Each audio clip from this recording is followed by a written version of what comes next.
So I thought I was done for the week, you know, all savvy-go-lucky, and this happens. Oh my, okay, I'm locked into my room right now, but yeah, both sides are now broken. My door handle actually broke last week, but I could not find the video. I found it today, which is why I started the video this way. But they fixed it within the hour, so I didn't have to sleep without a door. Always a plus when you have an awesome maintenance department here that will fix the things that you need the most. It's been a really slow week in general, but I think it's probably because we had Labor Day on Monday. I took advantage of my Labor Day and slept for a solid 5 or 6 hours, and then I did my homework for basically the whole week. It's been pretty nice, let me tell you.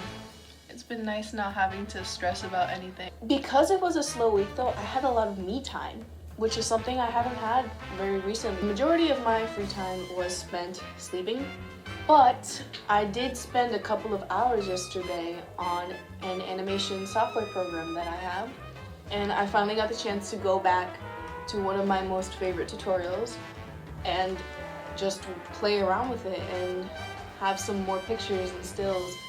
The thing that I liked about the things that I did in particular yesterday and the things that I learned were being able to create these alien looking worlds without really doing much. And I don't know, there's just something about them that make them seem so otherworldly that it's really fun to do. These terrains are one of my favorite things to do in the program, and I hope to be able to do a lot more of them. I guess in bringing up the fact that I had a lot of free time, I should say that make time for yourself. It may seem as if you have no time at all and that there's too much to do, but what makes you a better person in the sense that you can breathe and you can live is being able to take the time that you need to just be you, even if it's just for 10 minutes or for longer, because in the end that's what's going to ultimately help you and that's going to keep you sane in such a crazy world. Your hobbies are a part of you. For me, that's watching Netflix, watching TV, doing these animation terrains, as well as doing some other things in Cinema 4D, as well as doing graphics. For others, such as my friends Rebecca and JC, it's going to see Pentatonics. Wait, I need to tweet this. If you leave behind the things that you love to do, then you yourself are not going to be better for it. You're just going to become a machine or something to that effect. Because it's been such a slow week, I feel like I'm saying that a lot, but it's been a really slow week. I had time to explore my campus. I have notes, guys, because as you can tell, these are very, very extensive videos, and I write a lot of my stuff down because otherwise I will go insane. I avoided my stressing of figuring out where I'm going by going there on a day that I didn't have classes. So for me in the visual arts building, I timed myself to go from where I live to my visual arts building. And that's how I figured out it takes me roughly 20 minutes. That was the first time. Now it takes me roughly 13 minutes because A, I got really fast at walking, and B, I found a shortcut. So it's always better that way. One of the things I also found out about this week was that not a lot of people use the library when they really should. My school's main library is a 10-minute walk from where I live, so it's also not an excuse for me not to go there. And they have books I didn't even know existed. I kid you not, there are books from microbiology in the ocean all the way to Supernatural, the TV show. I should note that the reason I went to the library was to specifically check out said Supernatural book, but that's beside the point. I love books, guys. I don't know if you've noticed, but I'm a bookworm, TV person, and a fandom girl, pretty much. Going on with the trend of extremely chill days, there wasn't many memorable moments except for the fact that the ones I had with my roommates, some of which I don't know how to explain, so it's kind of hard to. Such as the case with a group chat conversation that my roommates and I have.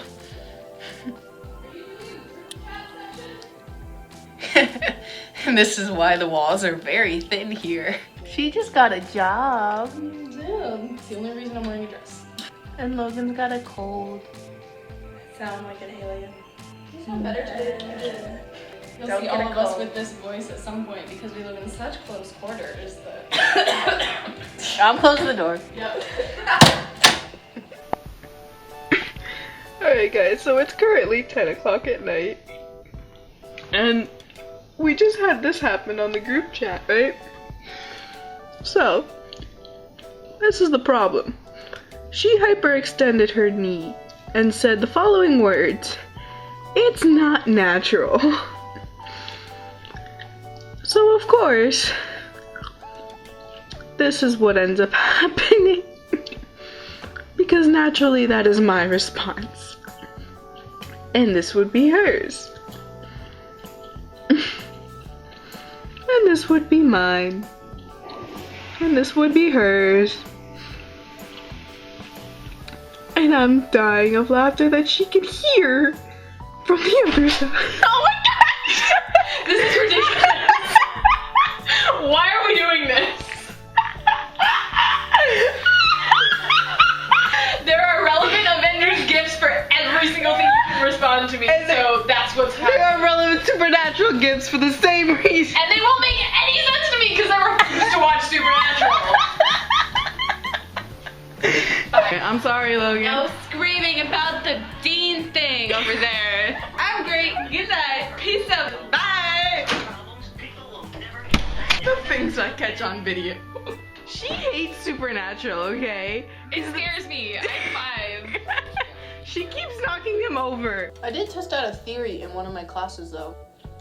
And that's the theory of computer note-taking versus notebook note-taking. For me, growing up, or at least in high school, we weren't allowed to bring our laptops to school until around the last 2 years when they started allowing for us, and for me in the IB program we kind of needed to, because if not we wouldn't be able to function. I do know that's roughly different now because there are a lot of schools here in the United States that have iPads in their classrooms. When I was in school at the time, I can't believe I'm saying this, when I was in school at the time, we didn't have those iPads. So being able to have the option of taking your computer and typing your notes versus writing them all here on a notebook, I actually found to be more beneficial. I found that I can get more down typing than I can physically writing it. I know that's not always the best case for every class, of course, but with these exams coming up that I have, I want to make sure I don't miss something while writing. Plus, in a Word document, for at least for me, I have a better ability to access something that I'm looking for more quickly than I am trying to go back in all of my notes and reading them. So at least in a Word document, I can search digital media HTTP and it'll show up to where my notes are there. Now that may be good for some, maybe not be good for others. It all really depends also on your style. I'm telling you what I thought was working for me. So maybe it might change in a couple weeks, who knows? It's a little inspirational moment that I will leave you with today.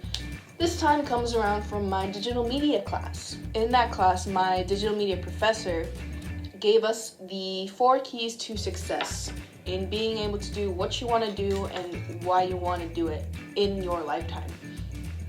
And they're actually extremely straightforward, but for some reason we just don't do them because of either excuses or work or who knows what. And with these 4 keys of success, there's no excuse not to do them. So, first key, decide what you're gonna do. What do you want to do? What do you want to work on? Anything of that sort. Step 2, do it. It reminds me a lot of that Shia LaBeouf vine that's been going around a lot, but start doing it. It's not gonna hurt you to act on what you want to strive or what you want to do in this world. Do you want to start making a video game? Start learning how to code or start doing concept art for it. It's steps in that direction that will lead you to your ultimate goal. Now, step 3 is when people don't seem to understand. Now that you started doing something, a lot of people don't look back at what they've done to see if it's working. And step 4, if it's not working, adjust it. That way you can keep on your track in order to get to your final goal. And the way he made an analogy to this was that if you're on an airplane goes from destination A, destination B, all over the world, any airline whatsoever. So, to put a hypothetical in there for you, if you're going from Minnesota to Hawaii, you're crossing the ocean, that plane will take off. And the pilot will be making adjustments. Oh, there's light clouds. Oh, look, a thunderstorm. Don't want to get into a thunderstorm. make a slight adjustment to go around the thunderstorm. Where do they end up? Hawaii, because they made adjustments on their path in order to get to their final destination. The same thing goes for your goals. If you want to do something, first you got to think about what you want to do, start doing it, and look back to see if it's working. Because if it's not working, then that's when you can fix it. If it's not working at all and you give up, you're not going to get to your goal. Change is natural. It's what happens in the world. But in the end, the ride that you get to that place and being able to fulfill your goal in the end is what makes it all worthwhile.